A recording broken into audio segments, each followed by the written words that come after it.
परिचय और जन्म। गौतम बुद्ध, जिनका असली नाम सिद्धार्थ गौतम था, बौद्ध धर्म के संस्थापक हैं। उनका जन्म लगभग 563 ईस्वी सन पूर्व में लुम्बिनी वर्तमान नेपाल में हुआ था। सिद्धार्थ का जन्म एक राजा शुद्धोधन और रानी माया के घर हुआ था। शाक्य गणराज्य के इस छोटे से राज्य में सिद्धार्थ का जन्म एक विशेष घटना माना गया। जन्म के समय ही यह भविष्यवाणी की गई थी कि सिद्धार्थ एक महान सम्राट या एक महान धार्मिक गुरु बनेंगे। युवावस्था और महल का जीवन।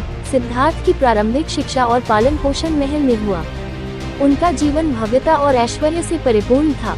उन्हें दुनिया की कष्टदायक स्थितियों से बचाने के लिए उनके माता पिता ने उन्हें महल की चारदीवारी के भीतर ही रखा।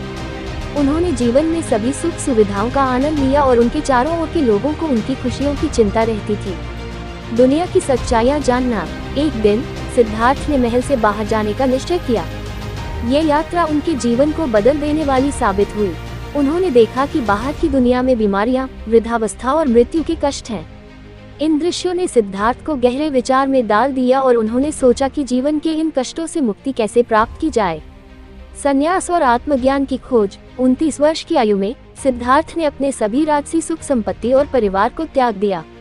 उन्होंने संन्यास लेने का निर्णय लिया और जीवन के वास्तविक उद्देश्य को खोजने की यात्रा पर निकल पड़े। सिद्धार्थ ने विभिन्न तपस्वियों और धार्मिक शिक्षकों से मार्गदर्शन प्राप्त किया, लेकिन उन्हें सच्चे ज्ञान की प्राप्ति नहीं हुई। उन्होंने कठोर तपस्या की, लेकिन अंततः समझा कि अत्यधिक तपस्या से भी सच्चा ज्ञान प्राप्त नहीं होता। बोधि प्राप्ति।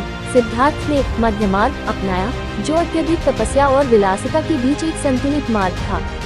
उन्होंने बोधगया वर्तमान देहात में एक पीपल के पेड़ के नीचे ध्यान लगाना शुरू किया। 35 वर्ष की आयु में उन्होंने ध्यान की गहन अवस्था में बोधि प्राप्त किया। इस अवस्था में उन्होंने जीवन के दुख, उसके कारण और दुखों से मुक्ति के उपाय को समझा। इसी प्रकार वे बुद्ध जागरूक व्यक्ति के रूप में प्रसिद्ध हुए। धर्मोपदेश और शिक्षाएं। बुद्ध ने अपने ज्ञान को सभी के साथ साझा किया और अपने जीवन की सच्चाइयों को उजागर किया। उन्होंने 4 आर्य सत्य की शिक्षा दी, जो निम्नलिखित है। दुख। जीवन में दुख अनिवार्य है। दुख का कारण। दुख की मुख्य वजह तृष्णा और इच्छाएं हैं। दुख की समाप्ति। दुख से मुक्ति संभव है। मार्ग। दुख से मुक्ति पाने के लिए 8 अंशीय मार्ग को अपनाना चाहिए। धर्म की स्थापना। बुद्ध ने अपने जीवन का अधिकांश समय उपदेश देने और लोगों को सच्चे मार्ग पर चलने के लिए प्रेरित करने में बिताया। उन्होंने भिक्षुओं और भिक्षुणियों की संघ की स्थापना की और उन्हें धर्म के विभिन्न पहलुओं की शिक्षा दी। बौद्ध धर्म की शिक्षाएं अहिंसा, करुणा और आत्मज्ञान पर आधारित हैं।